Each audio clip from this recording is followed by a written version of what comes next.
सारे इंसान एक वसी मैदान में जमा किए जाएंगे जिसे मैदान हशर कहा जाता है। सारी मखलूक को एक सुर्खी माइल सफेद जमीन पर इकट्ठा किया जाएगा। रब्बे दो जहां इस जमीन को चमड़े की तरह फैला देगा और वो जमीन आज की मारूफ जमीन की तरह नहीं होगी, बल्कि अल्लाह ताला इस जमीन को दूसरी जमीन से तब्दील कर देगा।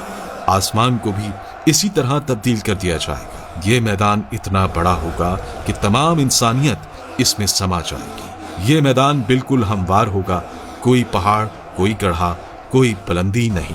क़यामत के दिन हर मरहला पिछले से ज्यादा हैबतनाक और खौफनाक होगा। इसके बाद सूरज सर के ऊपर आ जाएगा। अंदाजा लगाइए कि आज सूरज तकरीबन 4000 साल की दूरी पर है और हमारी तरफ इसकी पीठ है। क़यामत के दिन सूरज सिर्फ 1 मील के फासले पर होगा और इसका मुंह हमारी तरफ होगा। क्या हाल होगा। हमारे भेजे गर्मी की शिद्दत से खौल रहे होंगे और इतना पसीना बहेगा कि 70 गज जमीन में जज्ब हो जाएगा। फिर जो पसीना जमीन ना पी सकेगी वो ऊपर की तरफ आएगी। वो पसीना किसी के टखनों तक होगा तो किसी के घुटनों तक पहुंच जाएगा। कोई कमर तक इसमें गर्क होगा तो कोई सीने तक इसमें तैर रहा होगा। कुछ तो ऐसे भी होंगे कि उनके गले तक पहुंच चुका होगा और काफिर के तो मुंह तक चढ़कर लगाम की तरह इसे जकड़ लेगा, जिसमें वो डुबकियां खाएगा। ये सब कुछ डिपेंड करेगा हमारे अमाल पर। अब लोगों के साथ उनके अमाल के हिसाब से मामला किया जाएगा। सजा या जजा अमाल को देखकर दी जाएगी।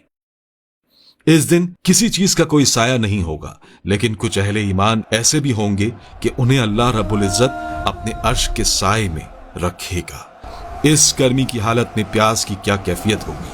हाल ये होगा कि जबानें सूख कर काटा हो जाएंगी। कुछ तो जबानें मुंह से बाहर निकल आएंगी। दिल मुंह को आए होंगे। लोग अपने अपने गुनाहों के मुताबिक अजाब में होंगे। इस दिन कोई किसी का हाल पूछने वाला ना होगा। बड़े मजबूत और गहरे रिश्ते इस दिन अपनी वक़्त खो देंगे। रिश्तेदारियां और ताल्लुकदारियां किसी काम नहीं आएंगी। यहाँ तक कि सगे रिश्तेदार जो दुनिया में एक दूसरे को देखकर जीते थे, इस दिन एक दूसरे से जान छुड़ाएंगे। भाई भाई से भागेगा, माँ औलाद से पीछा छुड़ाएगी तो औलाद माँ से दौड़ेगी। बाप बच्चों से बेजार होगा तो बच्चे बाप से भागेंगे। बीवी शौहर से भागेगी तो शौहर बीवी से भागेगा। आखिरकार कोई किसी की मदद करने को तैयार ना होगा। हर जान नफ्सी नफ्सी पुकारेगी। हर शख्स सिर्फ अपनी ही फिक्र में होगा।